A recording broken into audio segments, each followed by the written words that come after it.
প্রিয় শিক্ষার্থী বন্ধুরা, তোমরা যারা আজকে স্কলারশিপ পেয়েছো, তোমাদের এই ক্লাস পঞ্চম শ্রেণীর স্কলারশিপ কিংবা ক্লাস অষ্টম শ্রেণীর স্কলারশিপ এটা যেন তোমাদের জীবনের শেষ স্কলারশিপ না হয়।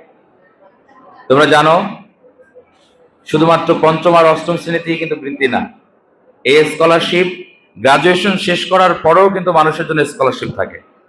তা আমরা প্রত্যাশা রাখতে চাই তোমাদের একাডেমিক ক্যারিয়ারটাকে এমনভাবে গড়ে তুলবা যে শুধুমাত্র বাংলাদেশ থেকে নয়, বহির্বিশ্ব থেকে, বিভিন্ন রাষ্ট্র থেকে, বিভিন্ন ইউনিভার্সিটি থেকে তোমাকে স্কলারশিপ দিয়ে তোমাকে সেখানে পড়ার জন্য তারা মনোনীত করবে।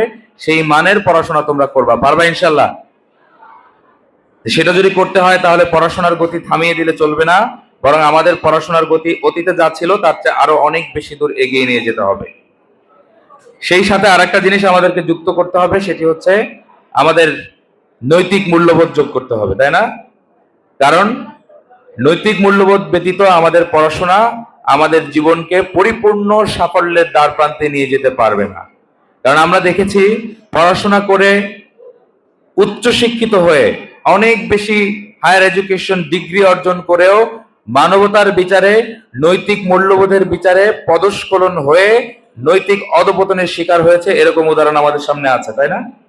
সেই জন্য আমরা বলবো ক্যারিয়ার অ্যান্ড ক্যারেক্টার। ইসলামী ছাত্র শিবির তোমাদের কাছে রেসপেক্ট করে যে আমাদের ক্যারিয়ার লাগবে, ক্যারেক্টার লাগবে। আজকে দেখো ছাত্র শিবির এই আয়োজন করেছে, তোমাদের হাতে একটা ফুলের স্টিক তুলে দিয়েছে। তোমাদের হাতে একটা ফুলের স্টিক তুলে দেওয়া এবং ক্রেস্ট তুলে দেওয়ার মানে হচ্ছে তোমাদের জীবনকে ফুলের আলোর মতো সৌরভিত করার জন্য ইসলামী ছাত্র শিবির এই উদ্যোগ গ্রহণ করেছে। বিপরীতে আমরা অনেক ছাত্র সংগঠনকে দেখি যারা আমাদের হাতে কলম তুলে দেওয়ার পরিবর্তে, ফুলের স্টিক তুলে দেওয়ার পরিবর্তে তারা ছাত্রদের হাতে অস্ত্র এবং মাদক তুলে দেয়। সেই অস্ত্র এবং মাদকের বিপরীতে ইসলামী ছাত্র শিবির সৌরভিত সমাজ গঠন করার জন্য তোমাদেরকে তৈরি করতে চায়। সেজন্য প্রিয় ভাইরা, তোমরা সেভাবে প্রস্তুতি নাও, এটা আমার প্রত্যাশা থাকবে।